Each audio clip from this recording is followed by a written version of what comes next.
আমি যুক্তরাষ্ট্রে থাকি, আর সেখানে এমন কিছু বিচ্ছিন্ন কমিউনিটি আছে। জানেন সেখানে তারা কি শেখায়?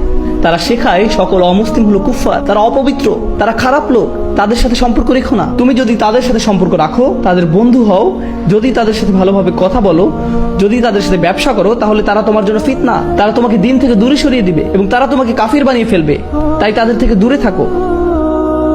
তো সেখানে এমন মসজিদ আছে আমেরিকাতে, চিন্তা করুন, আমেরিকাতে এমন মসজিদ আছে 40 বছর ধরে, যে মসজিদের প্রতিবেশীরা হলো অমুসলিম, এবং এটা যে মসজিদ সেই ব্যাপারে তাদের কোনো ধারণাই নেই,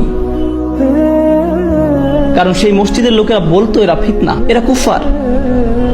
কোথা থেকে পেয়েছেন এসব? এমন চিন্তা চেতনা কোথা থেকে আসলো? যদি রাসূলুল্লাহ সাল্লাল্লাহু আলাইহি সাল্লাম মক্কার মানুষের সাথে সম্পর্ক না রাখতেন আর নিজেকে বিচ্ছিন্ন করে ফেলতেন, তবে আমরা আজ শাহাদা বলতে পারতাম না। আমি একজন মুসলিম কারণ আমার বাবা একজন মুসলিম, তার বাবা একজন মুসলিম, তার বাবা একজন মুসলিম, তার বাবা একজন মুসলিম, কিন্তু তার বাবা একজন বুদ্ধ। আমি এক বৌদ্ধ পরিবার থেকে এসেছি। আমি খুঁজে দেখেছি আমার প্র প্র প্র প্র পিতামহ একজন বৌদ্ধ ছিলেন, আর তিনি মুসলমান হয়েছিলেন। কেউ একজন তার সাথে কথা বলেছিলেন, তাকে নোংরা কিছু ভাবেননি। কেউ তাকে সৌজন্য বোধ দেখিয়েছিলেন, তাকে কেউ একজন মানুষের মর্যাদা দিয়েছিলেন, কেউ তাকে ভালোবাসা এবং সম্মান দেখিয়েছিল।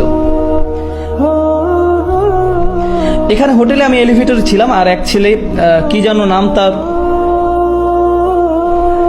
ঋত্বিক, খুব কঠিন উচ্চারণ, হ দিয়ে শুরু হয়, ঋত্বিক। জানা কথা এটা কোনো মুসলিম নাম নয়, কিন্তু যেটা হয় আপনারা নেম প্লেটে নামটা পড়েন আর ভাবেন মুহাম্মদ লেখা আছে, তার মানে মুসলিম, আসসালামু আলাইকুম। কিন্তু হিন্দু নাম দেখলে বলেন থু, না, এমনটা উচিত নয়। আমি বললাম, ঋত্বিক, কি খবর আপনার? ভালো স্যার। কতদিন হলো কাজ করছেন? 4 মাস স্যার। চাকরি করতে কেমন লাগছে? খুব কঠিন। জানি, আসলেই খুব কঠিন। আর আমরা এভাবেই বন্ধু হয়ে গেলাম। আস্তাগফিরুল্লাহ, আমি এক কাফিরের সাথে কথা বলে ফেলেছি। শান্ত হন। এই দিন আমাদের অমুসলিমদের ঘৃণা করতে শেখায় না। এই দিন এসেছিল সকল মানুষকে তার সম্মান ফিরিয়ে দিতে। ওয়ালাকাদ কাররামনা বানি আদম। আল্লাহ বলছেন, আমি সম্মান দিয়েছি আদম সন্তানদেরকে।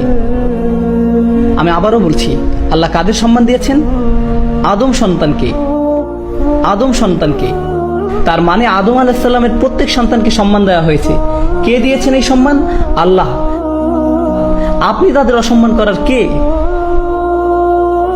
আল্লাহ তাদের মর্যাদা দিচ্ছেন, অথচ আপনি দিচ্ছেন না। আর আপনার ধারণা ইসলাম আপনাকে বলেছে তাদের অসম্মান করতে, ইসলাম বলেছে তাদেরকে খারাপ ভাবতে। আপনি সেই আয়াতটি বুঝতে পারেননি যেখানে আল্লাহ মুশরিকদেরকে নাজাস বলেছেন।